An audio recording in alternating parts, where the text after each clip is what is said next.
Hello everyone, and welcome back to Let's Play Caveman to Cosmos with me, Alpha Pi Omega and Byzantium. So the year is 9062 BC turned 2427, and we are one turn away from sedentary lifestyle, one turn away from the classical age, one turn away from saying goodbye to the prehistoric age. I'm happy, I'm excited. It took only 34 episodes or so, but we are here stronger than ever and ready to take the step into the future. But before we do that, let's do a little overview of our state or loose confederation of tribes, more like it. But you know, that's going to change in the upcoming ages. We are soon going to centralize the power. So, Patra has finished Stonehenge. Stonehenge is now giving us one actual happiness in Patra, which is not the biggest effect, but it's giving us 7.68 culture and one extra growth towards the Great Prophet, which is pretty good. It also provides us with free monument in every city, and it gives us 8 tourism per turn, which is really, really good. Now, I'm not sure what it means, double culture in 906 years. I'm not sure if that doubles the city's cultures or if it doubles the cultural growth, but we shall see in 906 years, I guess. Other than that, the important part is that we are now in a pretty decent surplus of plus 8 gold. And we're still continuing on our road to complete independence from the meager wealth. Dairy Barn, Furrier, Dairy Barn, I guess not the hunting dog trainer, or maybe even the hunting dog trainer in Constantinople. Yes, that also gives us extra gold. There's the drying frame and dairy barn, so we're gonna boost the growth even further. But I have a hunch that moving towards sedentary lifestyle is going to change quite a lot of things for us. And I don't mean only the actual balance of finances and so on, but also the buildings, the way we use various styles, the production of the cities, and so on and so on. Last but not least, you can see that Constantinople has now reached population level of 10, meaning 3,000 people are living in this tribe of Constantinople, and within 205 turns we are going to have even more. So let's give it a nice little look. I enjoy the little huts here, and on that note, I think we are ready to take the step towards a truly sedentary lifestyle. We know that we have been working on that for quite some time now, and Constantinople with the 3,000 people is a prime example of people finding a place to live, but now we will make it, well, semi-official. So let's see it for sedentary lifestyle and its effects.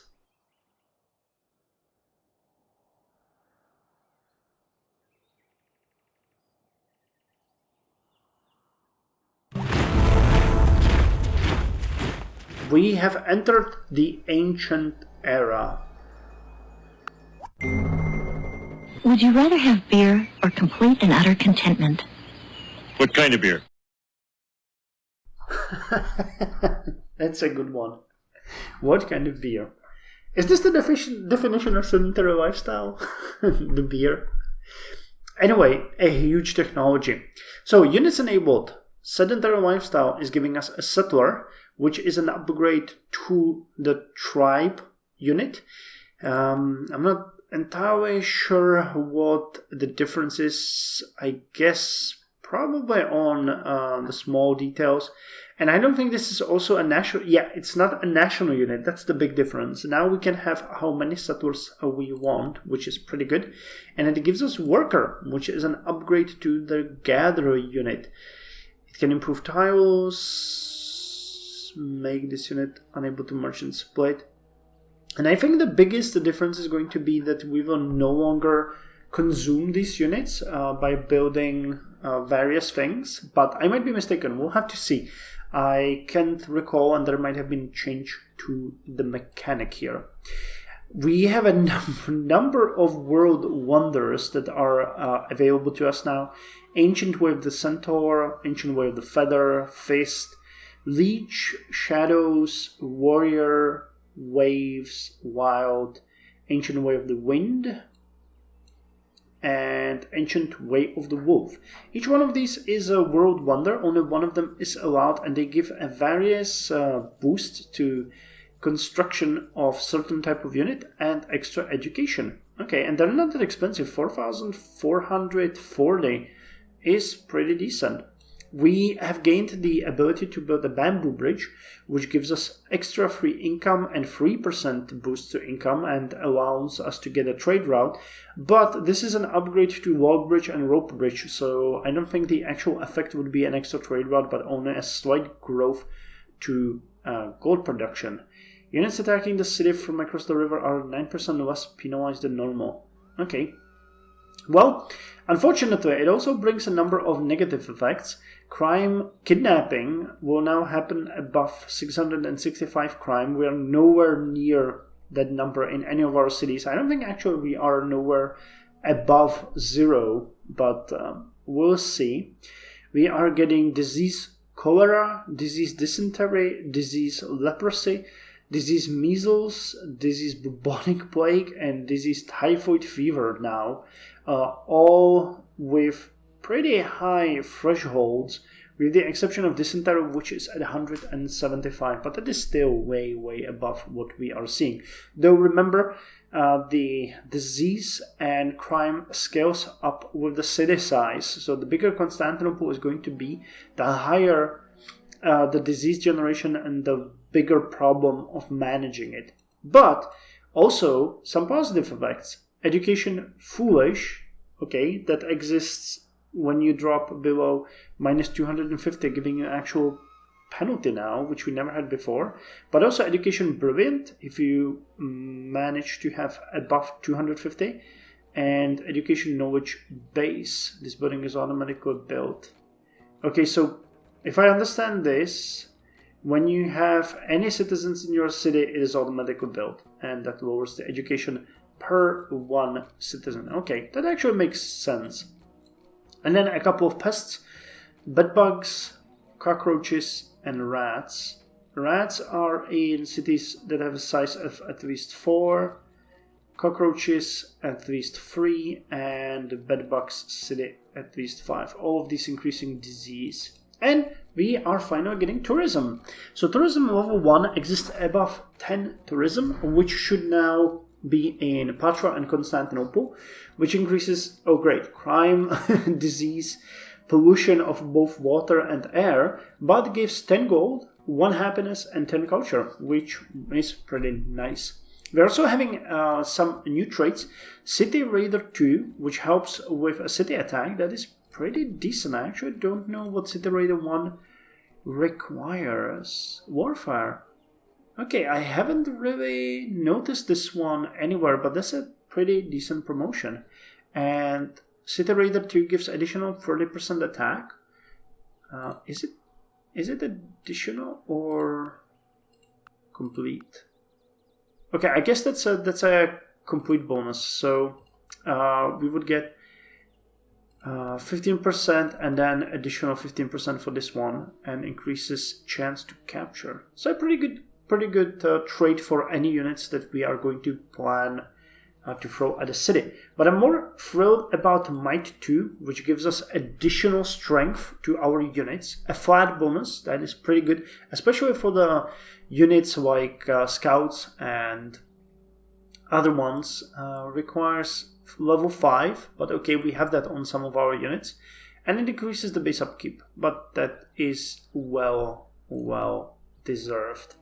Okay, and then we have a number of new tile improvements. Hunting camp, pasture, improvements of fruit picking camp, grape picking camp, plant picking camp, mushroom gatherer, tar gatherer, salt gatherer, seed camp, stone tool workshop, lumberjack.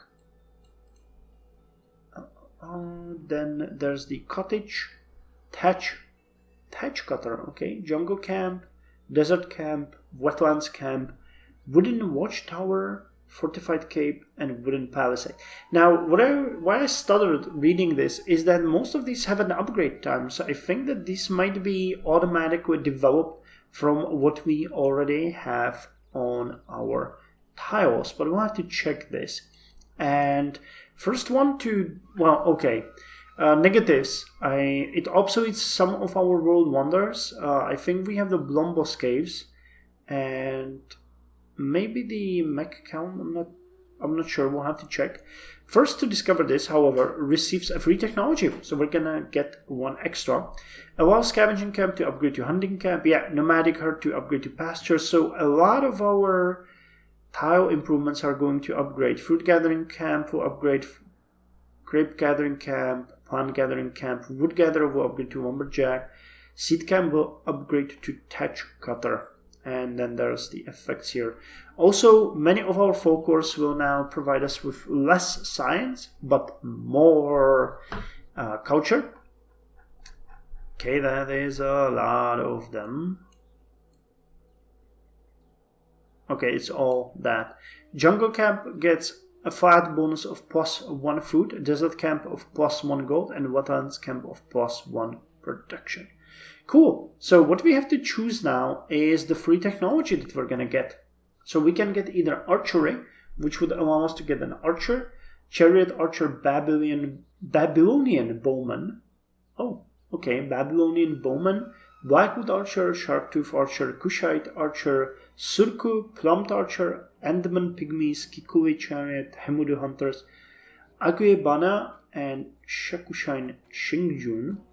And it would give us some extra cultures and so on, and enables a couple of things. Or we can get agriculture, which I think is something much more useful for us.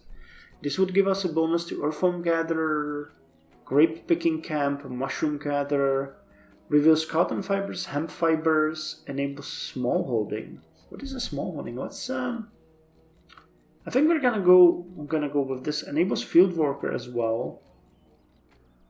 Ideograms are nice. We're gonna go for this, but I think we're gonna go with free agriculture, then switch to archery, then ideograms, and then community. Actual community enables charity, while agriculture enables smallholding. So those are big changes to our civics. So let's go with agriculture. Oh, farmers, pray that your summers be wet and your winters clear. Okay, agriculture allows seed camp to upgrade to farm, which is amazing.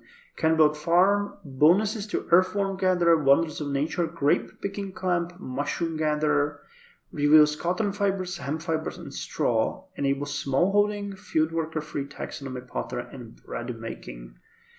Dang, farm crop wheat. We have a lot of new buildings. Then we'll have to investigate this. Hemp farm, straw gatherer, plantation for cotton, crop barley, oat, quinoa, millet, rice paddy, crop rice, scarecrows, okay.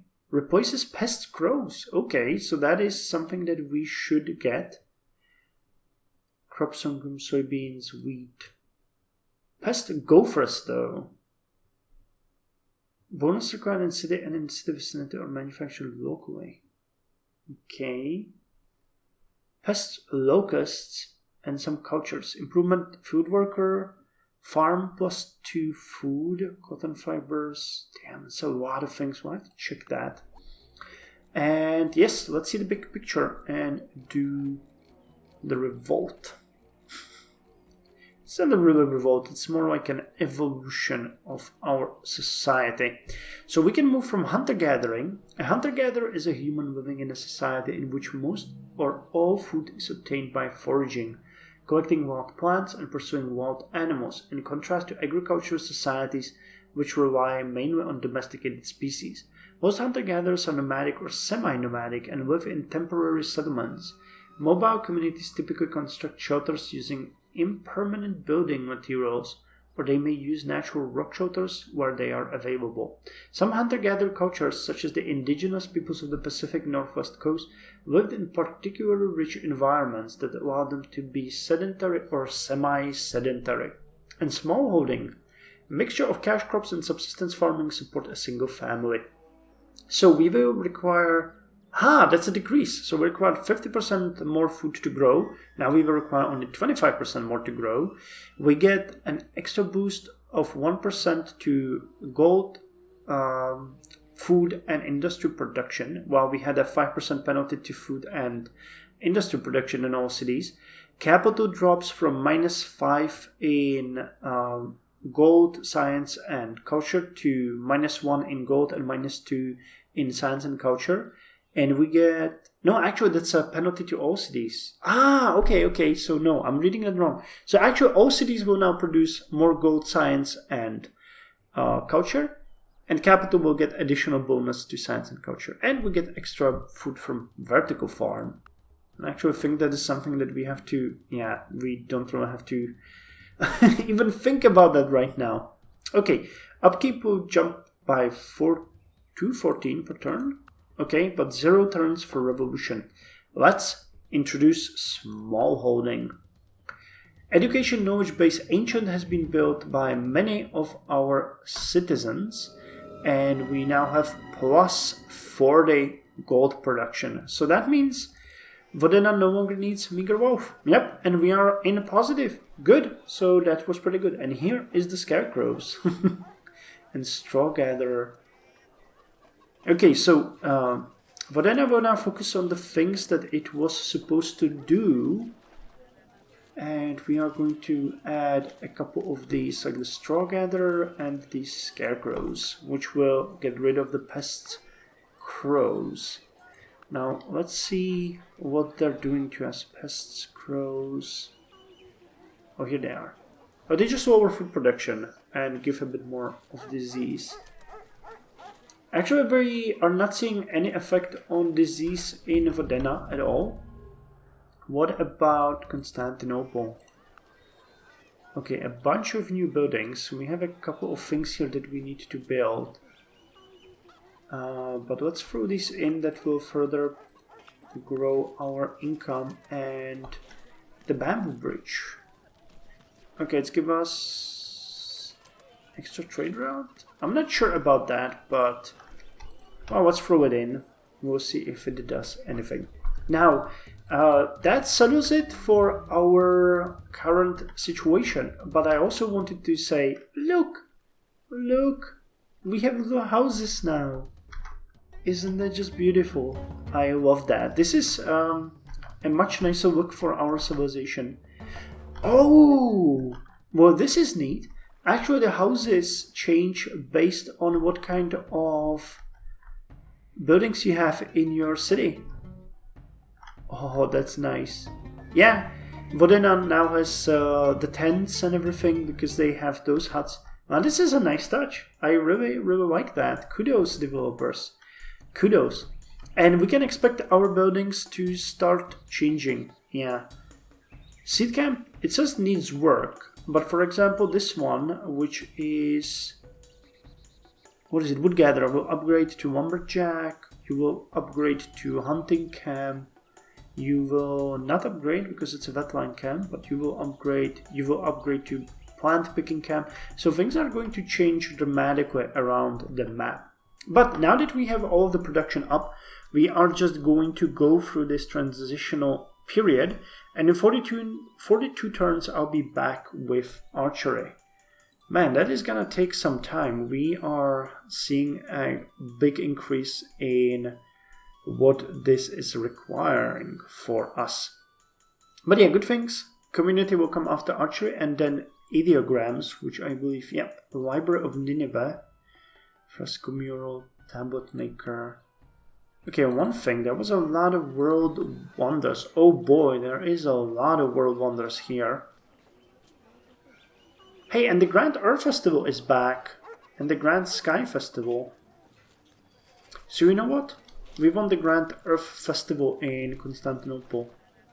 +7 production, a bit of malice to food and money production, but extra happiness, extra culture, 30% extra military unit production, free center promotion, extra things with technologies, extra education, and extra tourism. so we will be fine. Hey, and you got tourism now. Disease is not increasing, crime is, however.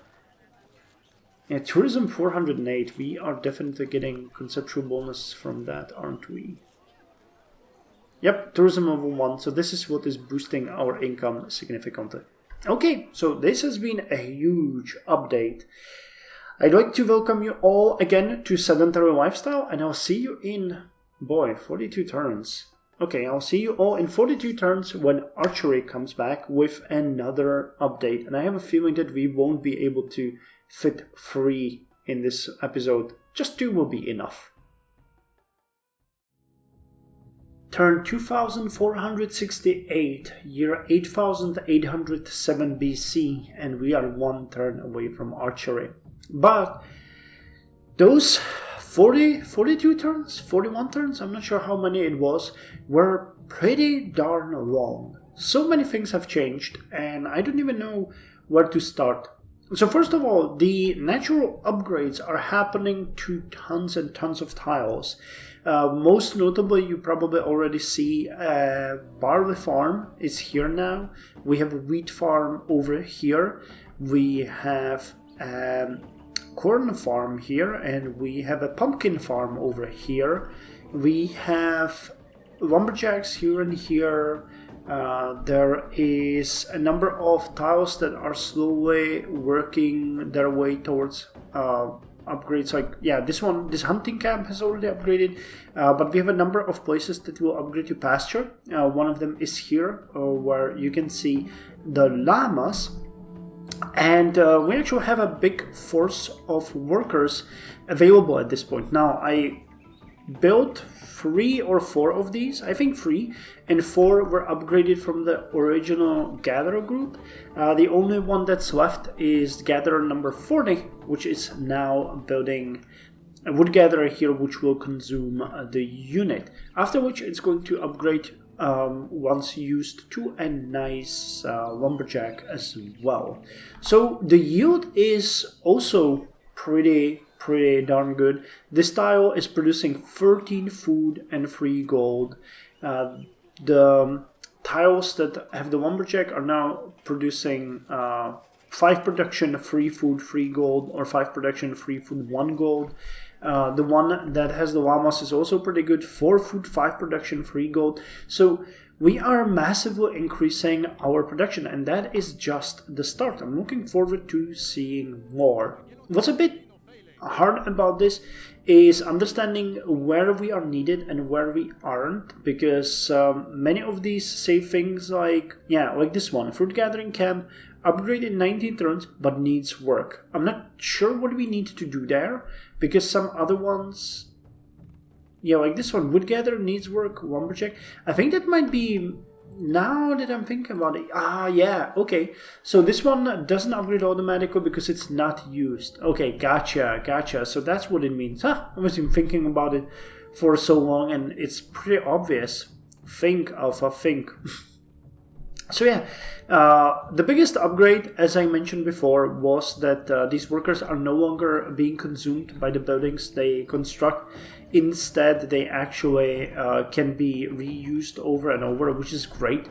So we can just send our units all around the world and use them. Now, I'm kind of sad that we built the cottage here, because the thatch, not sure what it's called, thatch gatherer.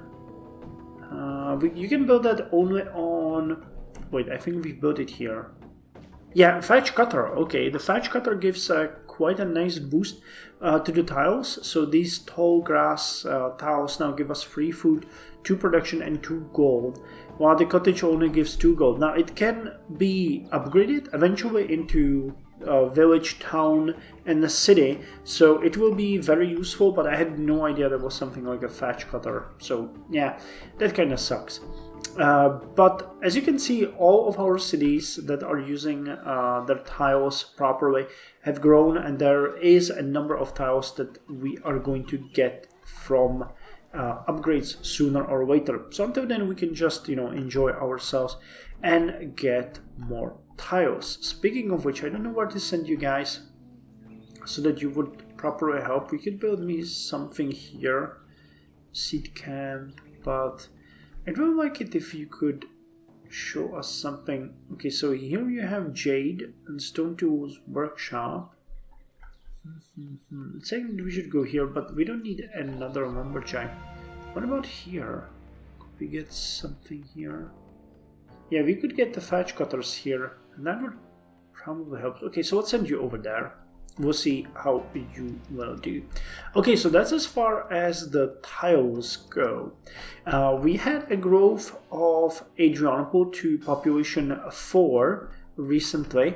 All of the other cities continue growing, but you can clearly see that it is no longer as demanding as it was in the prehistoric era. For example, Constantinople will now grow in the 99 turns, while at the start, which was somewhere around here, it said it would be like 210 turns. So not only are we increasing production, but the demands for growth are also dropping, which is just amazing. But with the fact that we are continuously improving our production, our surplus is actually growing. We are at plus 13 now. I have done two things. The first one is that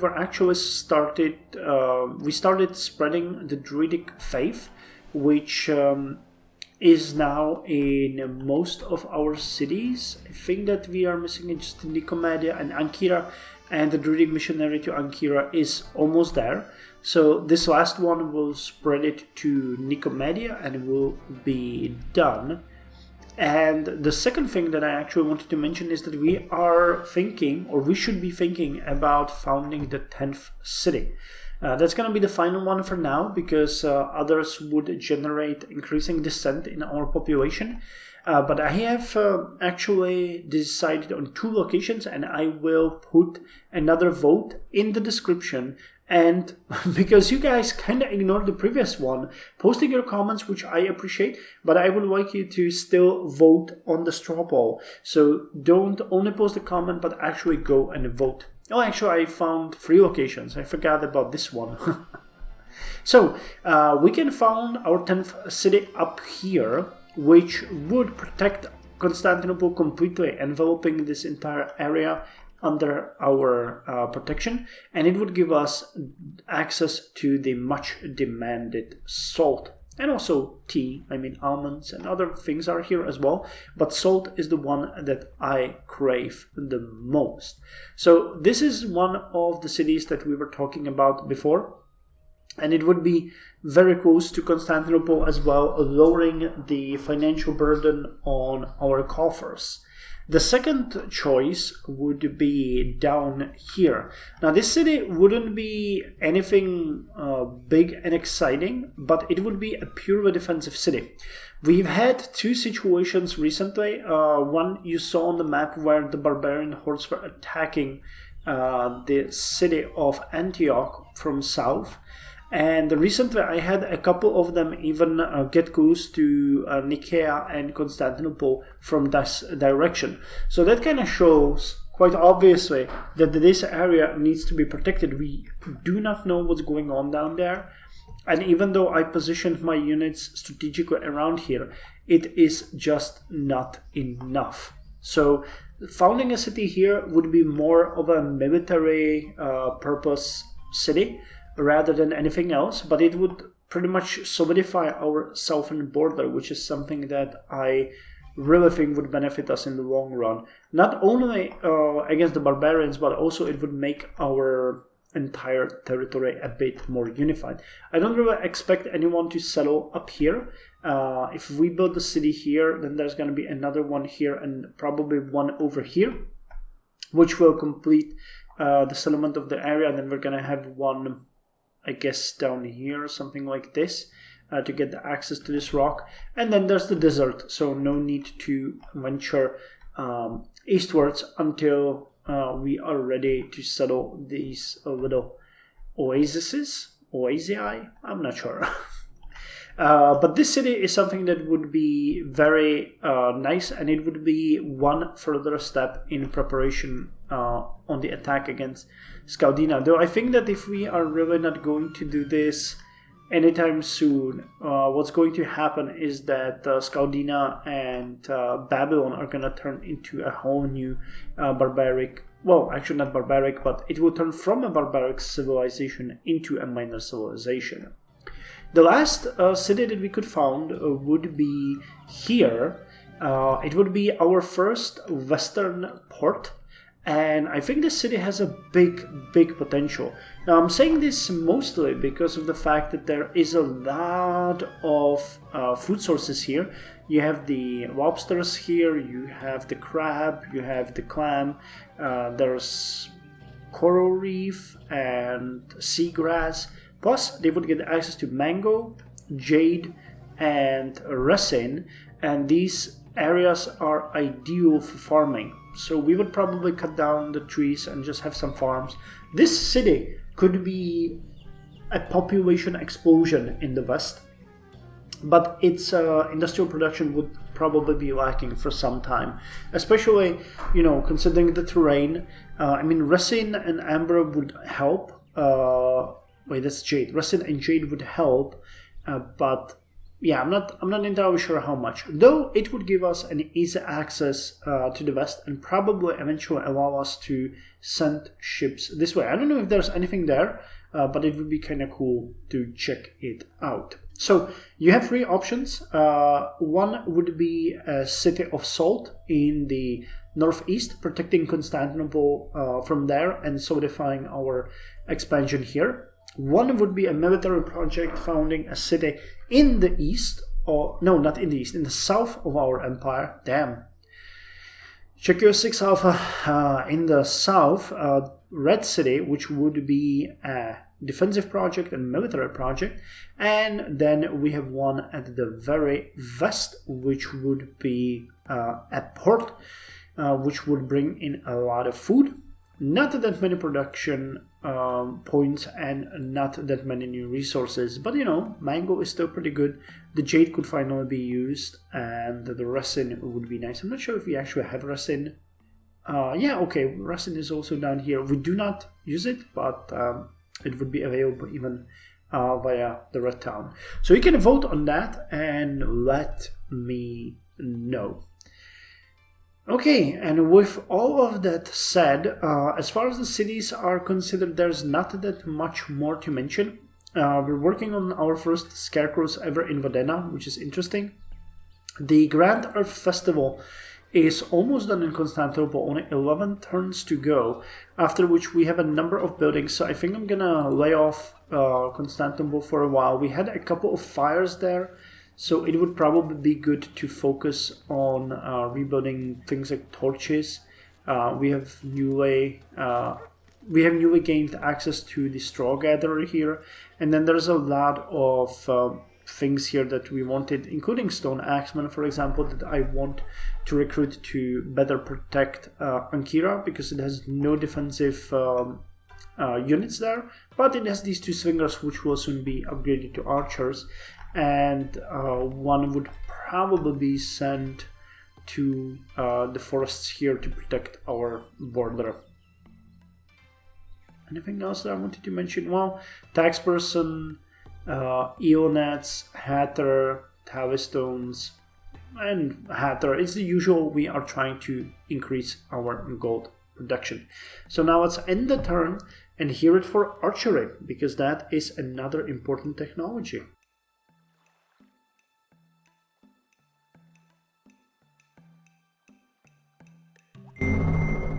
Do not throw the arrow which will return against you. Okay, so what does archery give us? Well, it gives us the archer, and it gives us chariot archers, which I remember in the original Civ 4 were a game changer. Once you get access to this unit, you were pretty much unstoppable, until someone get them as well. But yeah, all of these other units are hidden behind cultures. What about buildings? Well, we have the Great Holmgard Hunt, National Wonder, free Hunter 2 promotion for units that are hunters, can be built by Great Hunter. We have the Ancient Way of the Feather. We get Fletcher's Hut, New archer receives +2 experience points. Nice. Culture Andamanese, and then other cultures here. Improvements. We get access to cover 1, which gives bonus against archers. That is a good one. We get bushwhack free, +4 stealth strikes, 20% stealth combat modifier.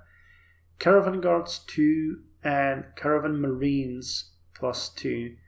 And this leads to naval warfare and copper working. So not that much new for our civilization, but the boost to defense will be good because we still have a couple of slingers that needs to be upgraded to archers. Next will come community, a technology that's going to give us access to town hall, which will be very good for our bigger cities. It requires population of... No, remember Alpha, it's based on a culture. Requires a culture level of developing or better. Okay. And anything else there?